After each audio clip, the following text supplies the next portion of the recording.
हमारा जो next topic है that is the idea about energy conservation in simple harmonic motion. हम देखना चाहते हैं कि अगर एक आइडियल सिंपल हार्मोनिक ऑसिलेटर हो क्या उसकी एनर्जी कंजर्व होगी या नहीं होगी। जनरली हम लोग कहते हैं कि किसी भी आइडियल ऑसिलेटर में जिसमें एनर्जी लॉसेस जीरो हो वहां पे sum of kinetic and potential energy is always constant, like total energy constant होती है। मेरे पास अगर मैस स्प्रिंग सिस्टम हो, mass spring system normally mean position पे ऐसे होता है कि जैसे ही आपने स्प्रिंग के साथ मैस अटैच किया जिस पोजीशन पे पहुंच गया ये मीन पोजीशन है। मैं इसको स्ट्रेच करके ले आता हूं नीचे, कुछ डिस्प्लेसमेंट कवर किया जिसे मैं रिप्रेजेंट कर देता हूं x के साथ। ठीक है, तो आपने हुक्स से पढ़ा था कि F is equal to minus kx होती है फॉर रिस्टोरिंग फोर्स और इनिशियली फोर्स को kx कहते हैं। ठीक है, तो इस केस में जब ये टू एंड फ्रो वाइब्रेट करेगा तो जब ये एक्सट्रीम पोजीशन पे पहुंचता है इसकी सारी की सारी एनर्जी पोटेंशियल होती है और काइनेटिक एनर्जी जीरो हो जाती है। जब ये टुवर्ड्स मीन पोजीशन जा रहा होता है मीन पोजीशन पे पहुंच के इसकी पोटेंशियल एनर्जी जीरो हो जाएगी लेकिन काइनेटिक एनर्जी मैक्सिमम होती है। अब ये टुवर्ड्स अदर एक्सट्रीम पोजीशन जाएगा, काइनेटिक एनर्जी कम होना शुरू हो जाएगी और दूसरे एक्सट्रीम पे पहुंच के अगेन पोटेंशियल एनर्जी मैक्सिमम हो गई लेकिन काइनेटिक एनर्जी जीरो होती है। हम देखना चाहते हैं कि अगर ये आइडियल ऑसिलेटर है, आइडियल ऑसिलेटर वो होगा जिसमें रेजिस्टिव लॉसेस या फ्रिक्शनल लॉसेस एग्जिस्ट ना कर रहे हो, तो उसके लिए टोटल एनर्जी कंजर्व होनी चाहिए। ठीक है, तो स्टार्ट लेते हैं। सबसे पहले हम देखना चाहते हैं काइनेटिक एनर्जी क्या होगी इसकी और फिर हम फाइंड करेंगे पोटेंशियल एनर्जी। अब देखेंगे जो maximum kinetic energy at mean position है क्या वो maximum kinetic potential energy at extreme position है और in between sum of kinetic and potential energy उन मैक्सिमम वैल्यूज के बराबर है या नहीं है।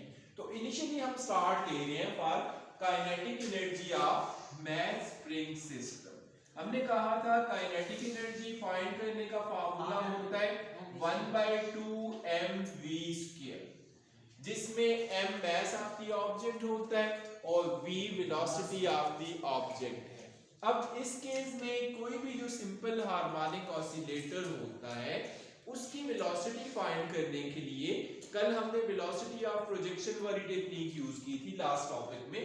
वहां हमने कहा था कि velocity of projection is given by v equals to omega times square root of r square minus x square बड़ा था।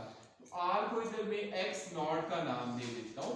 वजह यह है कि वहां पे सर्कुलर मोशन में आप मैक्सिमम डिस्प्लेसमेंट को r कह रहे थे, इधर आपका मैक्सिमम डिस्प्लेसमेंट को एम्पलीट्यूड x नॉट कहते हैं। तो ये आपकी वैल्यू बन जाएगी for velocity of projection, velocity of any simple harmonic oscillator.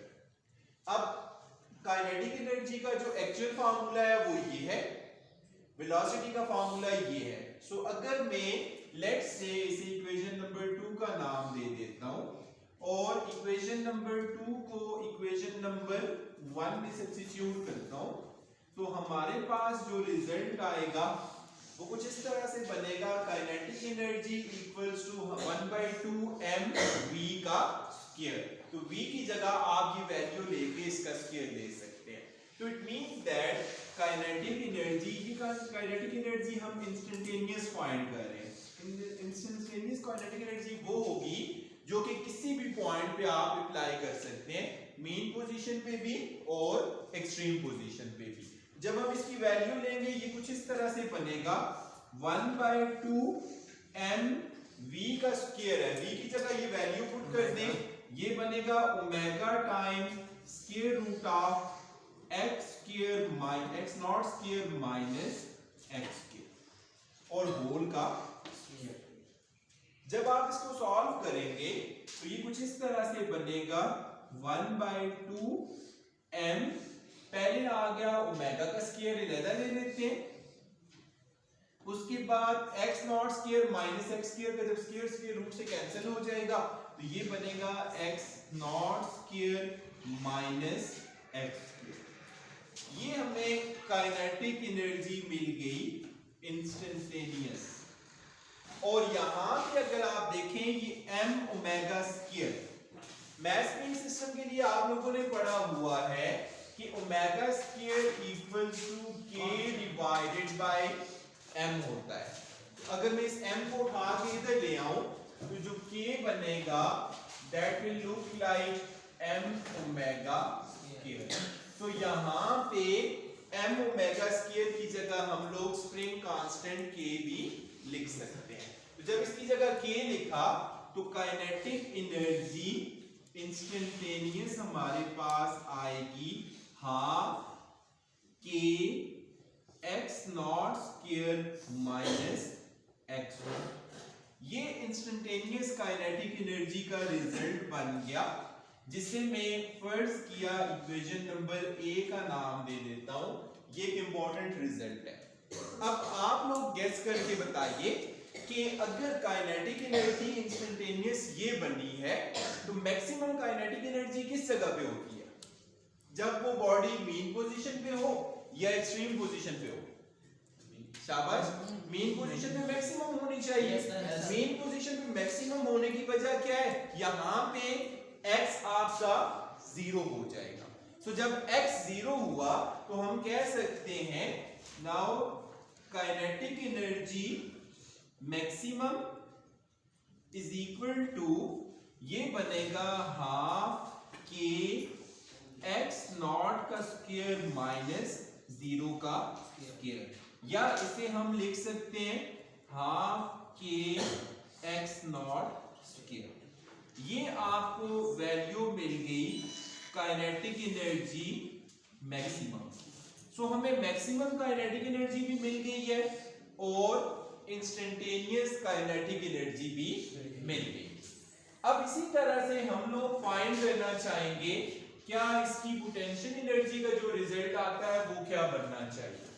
पहली बात ये है कि जब हम इस स्प्रिंग को स्ट्रेच कर रहे थे, खींच रहे थे, हमने इसके ऊपर फोर्स लगाई। फोर्स लगाने के बाद इसने कोई डिस्प्लेसमेंट कवर किया, तो force multiply by displacement store हो जाता है in the form of elastic potential energy.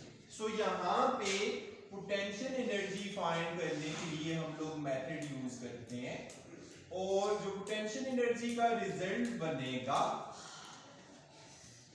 वो कुछ इस तरह से बनेगा कि इसको आप लिख सकते हैं potential energy instantaneous is equal to, किसी को ज्यादा तकलीफ है क्या मसला है?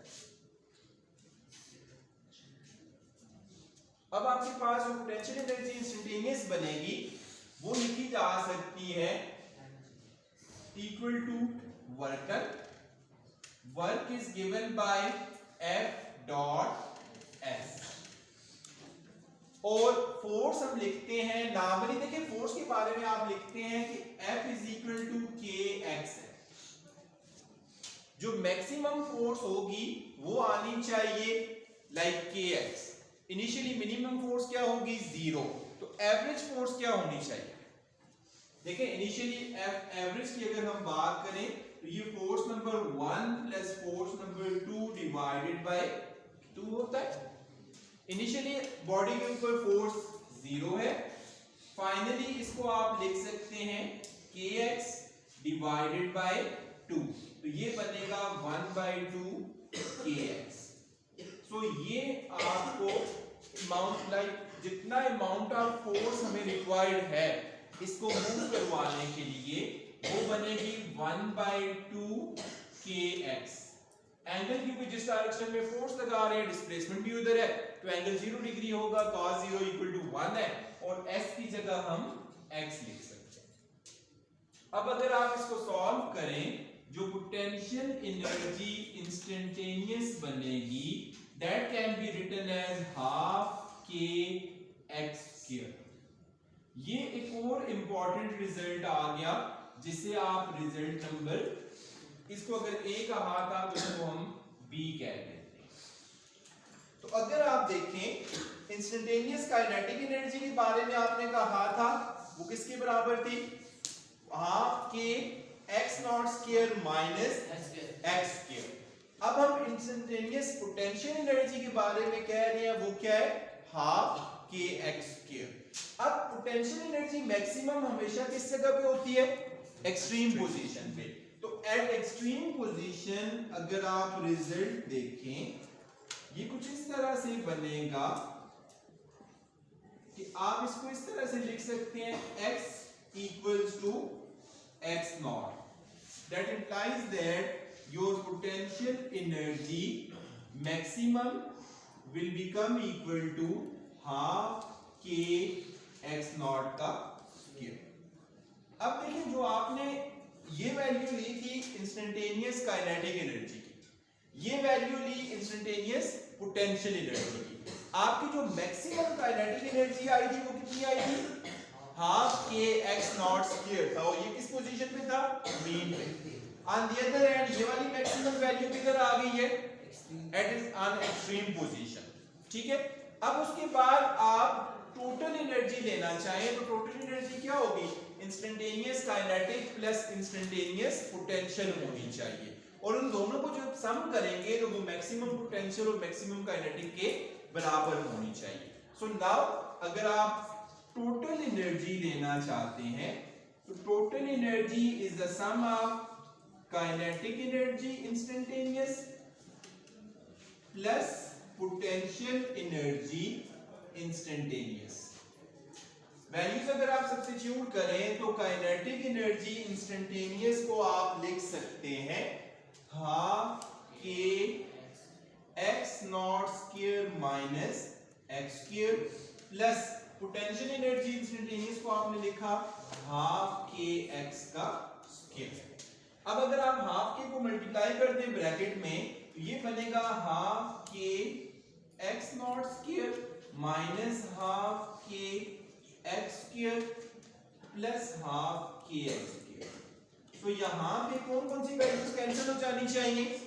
माइनस हाफ के एक्स स्क्वायर प्लस हाफ के एक्स स्क्वायर से कट गया। तो अब जो टोटल एनर्जी का रिजल्ट बना हमारे पास वो हाफ के एक्स नॉट का स्क्वायर बन गया। अब यहां से हम इसको कंक्लूड करते हैं कि जब ये सिंपल हार्मोनिक ऑसिलेटर यहां से मूव करना स्टार्ट हुआ, आपने इसको स्ट्रेच करके यहां तक ले गए थे, तो इसकी मैक्सिमम एनर्जी कौन सी थी? पोटेंशियल एनर्जी थी which was given by half के एक्स नॉट स्क्वायर। जैसे ही इसको रिलीज किया मूव करते हुए, जैसे मेन पोजीशन पे पहुंचेगा, मेन पोजीशन पे इसकी मैक्सिमम काइनेटिक एनर्जी बन जाएगी जो हाफ के एक्स नॉट स्क्वायर। अब in between mean and extreme या किसी भी पॉइंट पे दोनों एनर्जीज को सम कर दें, काइनेटिक को भी और पोटेंशियल को भी, वो हमेशा किसके बराबर होगा? हाफ के एक्स नॉट स्क्वायर के बराबर होगा। लेकिन ये सिर्फ उस वक्त एनर्जी कंजर्वेशन अप्लाई होगा जब आपका ideal simple harmonic oscillator given होगा जिसमें एनर्जी लॉसेस नहीं है। अगर हम लोग लैब में एक्सपेरिमेंट परफॉर्म कर रहे हैं, रियल लाइफ में सिंपल हार्मोनिक ऑसिलेटर्स को देखते हैं, वो आइडियल नहीं होते। वजह ये है कि जब मैं इसको स्ट्रेच करके रिलीज करूंगा ये मूव करेगा, यहाँ पे रेजिस्टिव फोर्सेस मौजूद होंगी और उन रेजिस्टिव फोर्सेस की वजह से एनर्जी लॉस होगा। सो हर साइकिल में आपकी टोटल एनर्जी चेंज होती रहेगी, लाइक डिक्रीज होगी, और एक वक्त ऐसा आएगा वो जीरो हो जाएगा। वो आपका रियल हार्मोनिक ऑसिलेटर्स होते हैं, और जो हमने कैलकुलेशन एनर्जी कंजर्वेशन के लिए की वो आइडियल हार्मोनिक ऑसिलेटर के लिए की। That's it for today.